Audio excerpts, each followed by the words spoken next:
안녕하세요, 뉴스반장입니다. 안녕하세요라는 이 말, 이제는 진짜 서로 안녕을 물어야 할 시대가 온 듯합니다.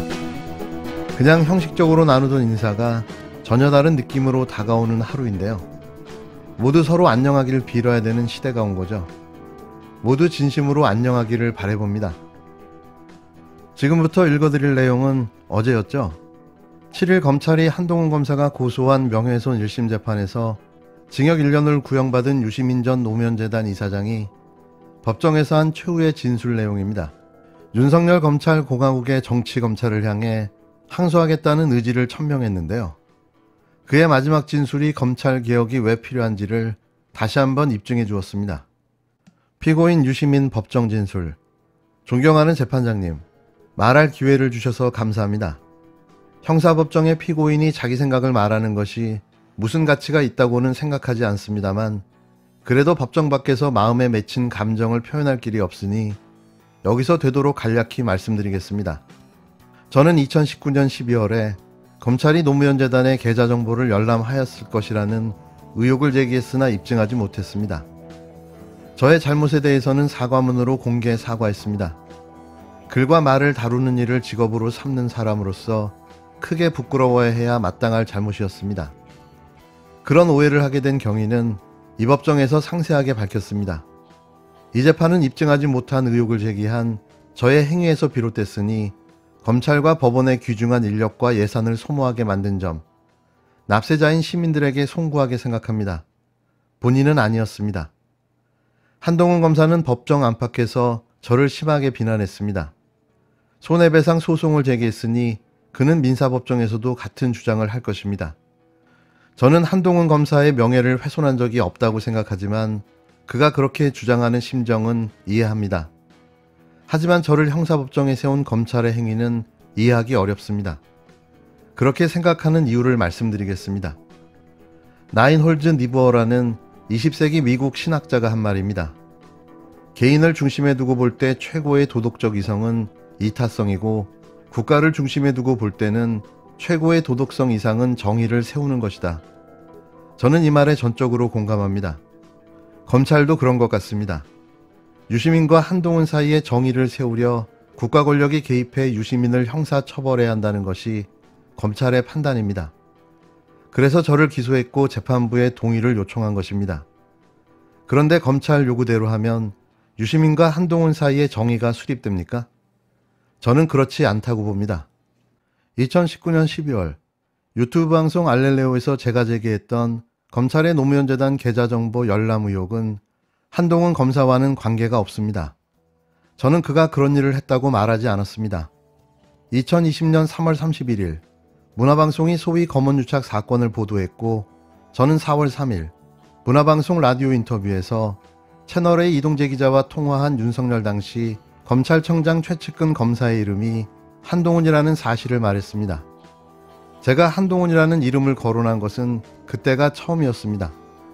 문화방송의 검언유착 보도에 따르면 저는 잠재적 피해자 또는 억울한 피해자가 될 뻔한 사람이었습니다. 만약 이철 씨가 이동재 기자의 위협과 회유에 굴복해 저에게 금품을 주었다는 허위 증언을 했다면 제 인생은 끝장이 났을 겁니다.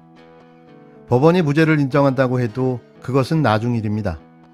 조사를 받으러 검찰청사에 들어서고 기소되어 법정에 서는 과정에서 저는 언론의 먹잇감이 되어 재판도 받기 전에 파렴치한 범죄자로 낙인 찍혔을 것입니다. 언론과 검찰이 손을 잡으면 아무것도 제어하지 못하는 무서운 권력이 됩니다. 그런데 문화방송의 검언유착 사건 보도 직후 한동훈 검사는 법조기자들에게 자신의 이름을 보도하면 법적 조처를 취하겠다는 문자를 돌렸습니다.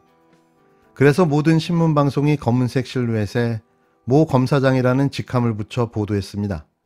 잠재적 피해자인 저는 마치 비리의 당사자인 것처럼 이철 씨와 함께 이름과 사진과 영상이 모든 언론에 하루 종일 나오는데, 고위공직자인 한동훈 검사는 중대한 의혹의 당사자이면서도 이름과 얼굴을 장막 뒤에 숨기고 있었습니다. 언론은 아무 권력도 없는 저의 인권을 무시하면서 강력한 권력을 행사하는 한동훈 검사의 권리는 지나치게 보호했습니다. 저는 이것은 공정하지 않다고 판단했습니다. 그래서 고위공직자인 모 검사장의 이름이 한동훈이라는 사실을 밝혔습니다. 검사님, 이것이 국가 권력이 개입해 형사 처벌해야 할 범죄라고 정말로 그렇게 생각하십니까? 저는 문화방송 라디오와 2020년 7월 24일 두 번째 인터뷰를 했습니다. 이동재 기자의 변호인이 한동훈 검사와 이동재 기자의 대화 녹취록 전문을 공개했는데 거기에 저와 관련한 대화가 아주 많았기 때문입니다. 녹취록을 보니 이동재 기자는 이철 씨를 협박회 이후에 저한테 금품을 주었다는 증언을 받아내려고 여러 차례 계획을 세웠고 한동훈 검사한테도 구체적으로 이야기했습니다.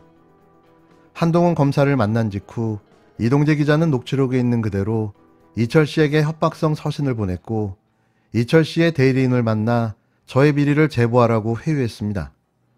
검찰은 이동재 기자를 형사 기소했습니다. 법원의 판단이 어떻게 나오든 이동재 기자가 범죄를 저지른 것으로 판단했다는 뜻입니다. 그런데 녹취록을 보니 고위공직자인 한동훈 검사는 이동재 기자의 계획을 듣고도 말리지 않았습니다. 묵인했을 뿐만 아니라 부추기는 말까지 했습니다. 고위공직자의 언행이라고 믿기 어려울 정도였습니다. 저는 문화방송의 검언유착 보도와 한동훈 이동재의 대화 녹취록 전문을 보고 검찰이 노무현재단 계좌 정보를 열람했을 것이라는 의심을 굳히게 됐고 두 번째 인터뷰에서도 그런 추측을 말했습니다. 당시에는 그렇게 의심할 수밖에 없었습니다. 다시 말씀드리지만 한동훈 검사는 채널A 이동재 기자가 저를 해치는 데 필요한 진술을 받을 목적으로 이철 씨를 협박 회유하려는 계획을 알면서도 묵인 방조했습니다.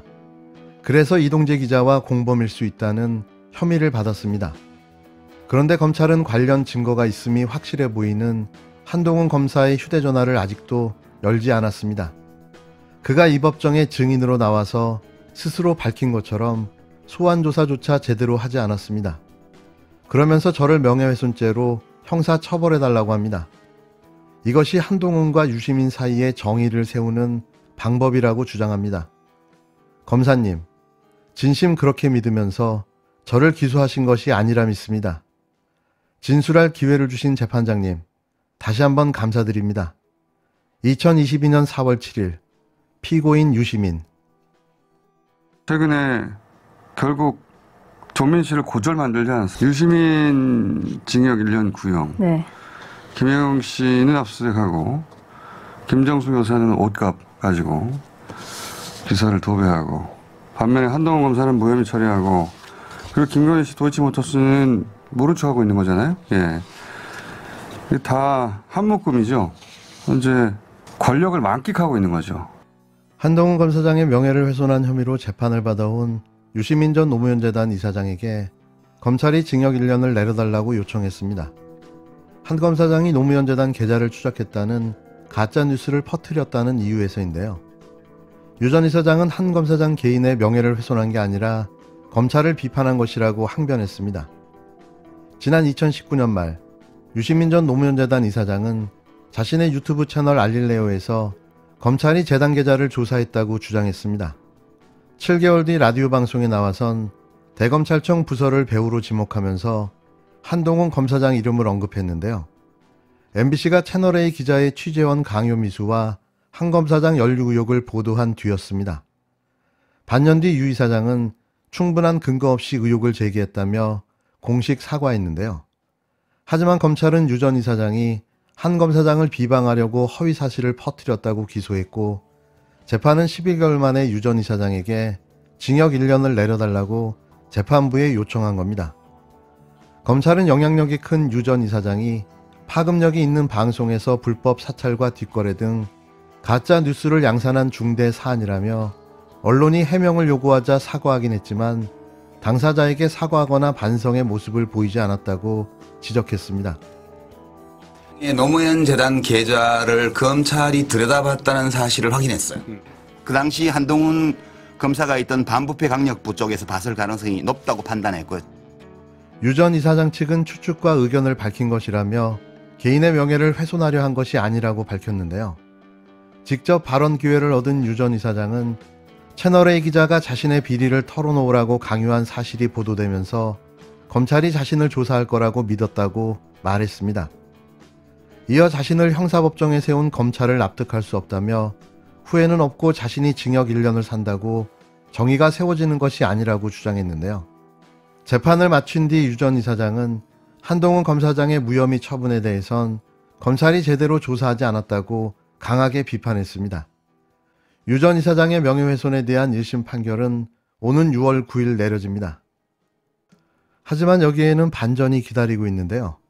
검찰이 노무현 재단 계좌를 조회한 사실이 확인된 겁니다.